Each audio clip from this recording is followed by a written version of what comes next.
Porfirio, gracias por invitarme a tu espacio. Y bueno, ¿por qué leo? ¿Por qué leer? Bueno, la lectura, digamos que llega a mí desde muy temprana edad. Apenas comienzo a leer las caricaturas, los cómics que salían en los periódicos. Siempre estuve revisando eso de niño y pues esa fue la manera como me enfrenté con la lectura. Diccionario, me acuerdo que fue una de mis primeras lecturas básicas, así de 6, 7 años, cuando estaba metiéndome en ese mundo. Y después tuve otra etapa que bueno, siempre me llamaron la atención los libros, la manera de los autores de contar las historias, y toda la información que se condensa allí, porque un libro es una recopilación de información que te permite acceder a ella, reflexionar y tener las pausas necesarias para ir asimilando. Posteriormente en el liceo, en el Simón Bolívar, me topé con un antiguo exdirector que me regaló unos cuantos libros que tenía en su biblioteca, ya no estaba usándolo, y me conseguí con uno de Jorge Luis Borges. Y bueno, a partir de ahí fue una gran influencia los cuentos de Borges, la literatura borgiana, y pues de ahí me fui yendo hacia otras áreas de lectura. El caso es que, ¿por qué leer? ¿Por qué leer? Es porque te abre la imaginación, te permite abrir la perspectiva del mundo que posees. O sea, decía un autor, ahorita no recuerdo cuál, que el mundo es tan grande como tu cultura te lo permita, como los conocimientos que tienes te permitan acceder a ese mundo, conocerlo, manejarlo y vivir en él. Entonces, por eso yo creo que la lectura es importante en ese sentido, de que tú puedes crecer como persona y crecer intelectualmente de una manera propia, pues, con tu mismo conocimiento. Bueno, recuerdo mucho cuando, como te estaba comentando anteriormente, con los cuentos de Borges yo me conseguí con dos en particular, con el Aleph y con El jardín de los senderos que se bifurcan. Pues cuando yo los leí eso sentí una gran emoción porque era un mundo completamente nuevo que se abre ante uno al leer esos cuentos. Por ejemplo, el del Aleph. El del Aleph es un pequeño punto del universo desde donde se puede ver todo el universo. O sea, en una esquina de una pared, en una casa de un amigo de Borges, él consigue ese punto y logra ver el pasado, el futuro, el presente, cosas que están en el Sahara, en la Antártida. Y la manera como él lo expresa es una cosa emocionante. Lo mismo con El jardín de senderos que se bifurcan, que es la historia de un escritor que... No, mentira. Es la historia de un espía que va a cometer un asesinato, y en eso se encuentra que el asesino, la víctima, era un investigador que estaba investigando a su padre o a su abuelo, el cual estaba diseñando un jardín de senderos que se bifurcan, un laberinto que no era para perder a las personas en el plano físico, sino en el plano mental. Entonces era una novela en la cual de repente el protagonista en este capítulo moría, al capítulo siguiente seguía vivo, que al principio no tenía mucho sentido, pero después analizando la situación de cómo se va generando el jardín de senderos, de cómo se bifurcan las cosas y cómo se crean alternativas a partir de cada situación que toman los personajes, va cobrando sentido. Y luego, posteriormente, o sea, muchísimos años después de que leí el libro, leo un artículo de que unos físicos en Estados Unidos estaban planteando de que la teoría del multiuniverso, pues de que existen muchísimos universos, infinidad de universos, a partir de las decisiones y de cada posibilidad de que se da en el mundo, en este universo que habitamos. Entonces no estamos solamente tú y yo aquí hablando, hay muchos universos en el que estamos hablando, otro universo en el que tú no has llegado todavía, otro universo en el que estamos muertos, el mundo se acabó. Y es increíble, eso te abre la cabeza muchísimo. Me acuerdo cuando lo leí, pasé como una semana, un mes, reflexionando acerca de ese cuento. Es una de esas cosas que te voltean la cabeza. Ok, ¿cuál fue la mayor tristeza que me dejó una lectura? Yo creo que la más fuerte fue cuando murió el Quijote. Es un libro tan extenso, con tantas historias, tantas anécdotas, un personaje que decía unas cosas que uno se termina agarrándole cariño, termina queriendo al Quijote, y de verdad la manera como él termina su vida dentro de la ficción es muy triste como lo retrata el autor. El mismo autor se tuvo que haber sentido bastante mal cuando tuvo que matar a su personaje. De hecho hay muchas historias de autores que sufren cuando tienen que matar a su personaje. Borges no, García Márquez sufrió muchísimo cuando tuvo que matar a uno de los Buendía en 100 años de soledad, que pasó hasta un mes deprimido por eso. Pero cuando muere el Quijote es un asunto muy breve, son dos párrafos nomás que habla del tema, que como que dejó su cuerpo, yació y nada, deja un recuerdo muy triste. Otro, pues bueno, podría identificar las obras de Dostoyevsky, que tienen momentos muy duros en que pasan sus personajes, que sufren, que también es interesante porque tratas de entender qué es lo que puede estar sintiendo ese personaje en ese momento, cómo lo puede estar soportando. Por ejemplo, en Crimen y Castigo, que el chamo Raskolnikov se vuelve completamente loco por creerse moralmente superior y creerse capaz de matar a una persona, y se da cuenta de que su psiquis no aguanta eso y pues termina enloqueciendo. Es una parte muy, muy dura de esa historia.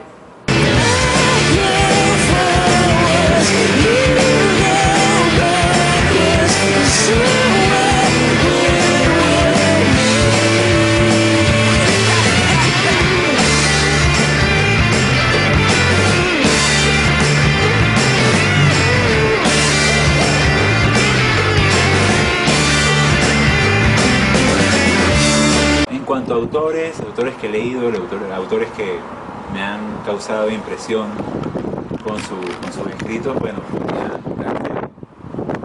desde Sócrates, que ya es un asunto más filosófico, Nietzsche, Cervantes, Borges, Lope de Vega, Cortázar.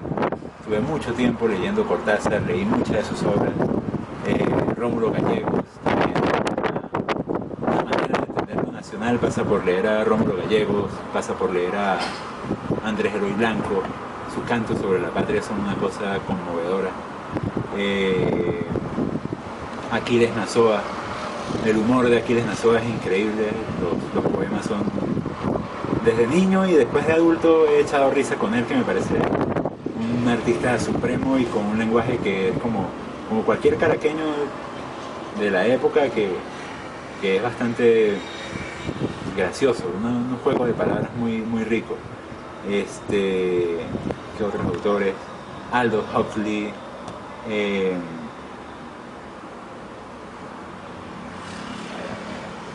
Umberto Eco.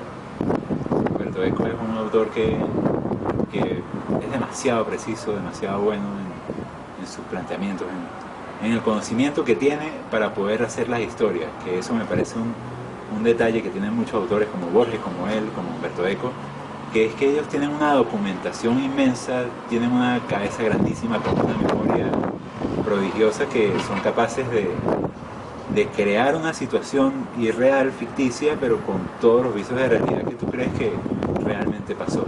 Entonces hay una novela muy buena de Umberto Eco, que es El cementerio de Praga. Entonces habla mucho de lo que es el sionismo, de cómo se creó la mentira a nivel europeo en el siglo XIX del judío errante, del grupo de judíos que estaba buscando dominar el mundo, y entonces estaban buscando la manera de difundir plagas y lo demás, y es muy rico porque te hace imaginar y te hace ver que muchas cosas que uno pudiera creer que son teorías de conspiración y tal, bueno, no es que son de ahorita, vienen de 200 años atrás, hasta incluso de la Edad Media se hablaba de esos temas. Bueno, básicamente la lectura me ha permitido a mí tener la capacidad, sí, por lo menos yo trabajo con el diseño gráfico, con las páginas web, entonces constantemente hay información nueva que está saliendo, tutoriales, programas, conocimiento, que día a día pues se van creando nuevas herramientas que facilitan el trabajo, y entonces que me permitió tener todo este background cultural, pues la capacidad de saber buscar en internet, la capacidad de encontrar la información precisa, la capacidad de leer rápido en inglés, en español, incluso, bueno, en ruso no, pero sí, o sea, te permite leer, te permite condensar rápidamente la información y absorberla, y te facilita muchísimo el aprendizaje se da por muchas vías, por vías audiovisuales, por vías textuales, pero sin duda alguna la capacidad de asimilar la información que te da la lectura es importantísima en mi trabajo. Por poner un ejemplo, tenemos la obra que hice junto con un compañero, Luis Moreno, del documental sobre la vida y obra de Antonio Mora, que fue un documental que presentamos para obtener la tesis de Comunicación Social de la Universidad de los Andes, en el cual nosotros utilizamos las herramientas audiovisuales como la edición, la creación de cortometrajes, la animación de cómics, para poder llevar el mensaje de la obra de Antonio Mora al nivel audiovisual. Es una tarea bastante motivadora, bastante entretenida, porque tratas de imaginarte visualmente lo que lees, de darle sentido visual y de hacerlo estético, de traerlo a un lenguaje visual estético, de modo que el espíritu del cuento, lo que quería transmitir, pues pueda llegar al espectador a través de imagen y sonido, básicamente. Y bueno, las entrevistas con Antonio fueron muy fructíferas. Me acuerdo que fueron varias horas de grabación con él y con otros personajes que también salieron en la entrevista, que nos permitió, además de ahondar en la figura de Antonio, escoger esos fragmentos que realmente iban a retratar la figura que queríamos resaltar en nuestro producto audiovisual. Entonces creo que de alguna u otra manera pues lo logramos. Fue un buen trabajo en ese sentido. Recuerdo que tuve la oportunidad de leer las crónicas de Asilema de Antonio Mora cuando estaba en la universidad, y me acuerdo que cuando justamente las estaba leyendo me encontraba mucho con él, entonces podíamos discutir acerca de qué era lo que lo inspiraba a crear las crónicas de Asilema, y él me decía mucho que era simplemente viendo las noticias, simplemente viendo lo que pasaba en América Latina, lo que pasaba con las dictaduras en ese tiempo, en los años 80, cuando él se le comenzaron a ocurrir esas ideas, las reuniones que hacía con el grupo Saranda, que eso fue histórico. Y bueno, me acuerdo que cuando estábamos haciendo el documental, él hacía mucha insistencia en algunas de sus obras y echaba cuentos acerca de eso. Y algunas de las que retratamos precisamente fueron digamos, una de las obras que él más resaltaba.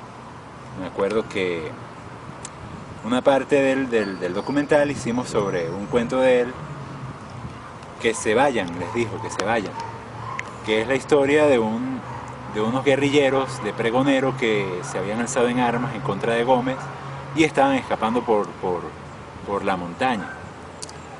Me acuerdo que haciendo la dramatización, pues yo era el protagonista, el que quedaba muerto en medio de la montaña mientras los compañeros se iban a continuar con la lucha.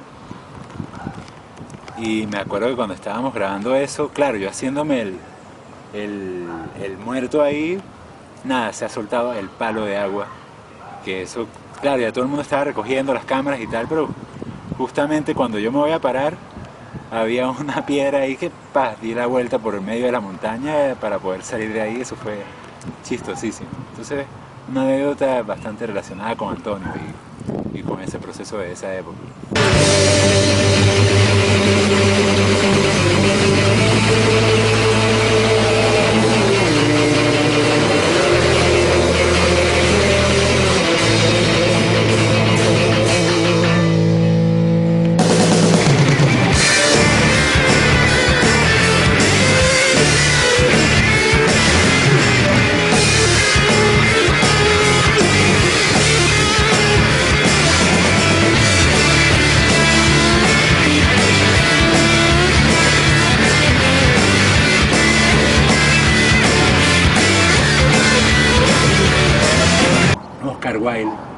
Oscar Wilde marcó una época para mí porque es una persona que escribía con mucha claridad, con muchas metáforas increíbles, y los sentimientos que genera. Oscar Wilde es alguien que te provoca una alegría increíble al leer un cuento, o una tristeza, te hace llorar. Tiene muchísimas obras impresionantes, El retrato de Dorian Gray, El fantasma de Canterville, El príncipe feliz. Cuentos cortos que de verdad son muy ricos, muy nutritivos. En cuanto a la parte de historia, pues quisiera destacar a Francisco Herrera Luque. Él agarra a los personajes históricos y los saca de su cripta, donde están como estatuas duras de piedra, y los convierte en seres humanos que dicen groserías, hablan, se molestan, y te permite entender una época, entender la época de la independencia, cómo fue lo que tuvieron que pensar ellos, qué fue lo que tuvieron que pasar. O sea, no fue nada fácil crear lo que la nación que tenemos ahorita, y eso es una manera de reflejarlo muy bien. Lo mismo con Rómulo Gallegos, Andrés Luis Blanco, Aquiles Nazoa. Ellos transmiten el alma de lo nacional. Uno puede sentirse venezolano a través de esos escritos, entender lo que significó la patria para ellos, la historia que nos hace ser lo que somos, para bien o para mal.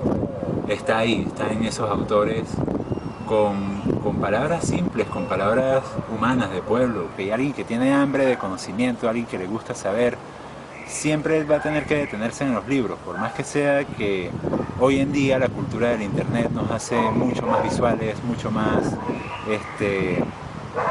no lectores, sino que claro, hay un alfabeto audiovisual que se ha ido formando con el devenir cultural de la historia, que es innegable, que impacta muchísimo y que es muy efectivo transmitiendo las ideas, pero la lectura conserva la ventaja de que te permite detenerte un momento y reflexionar. De repente con el video te llega el mensaje ya digerido, ya el mensaje está estructurado de una determinada manera, que te llega de manera secuencial, que hace que te reflexiones, no que reflexiones menos, sino que reflexiones de una manera distinta, la memoria actúa de una manera distinta. En cambio, con la lectura te da más la capacidad de poder procesar la información, de procesar lo que está ocurriendo, de detenerte a pensar, eso de volver atrás, de ir hacia adelante, por medio de la lectura, por medio de encontrar otros puntos de vista, de pensar qué piensa la gente que no piensa igual que tú. Y eso pues es un ejercicio de tolerancia y de democracia muy grande que es necesario ejercer todo el tiempo. Que de hecho hay obras de Kafka que fueron llevadas al cine. Hay una en particular que es El proceso, que la dirigió Orson Welles. Entonces es increíble esa película.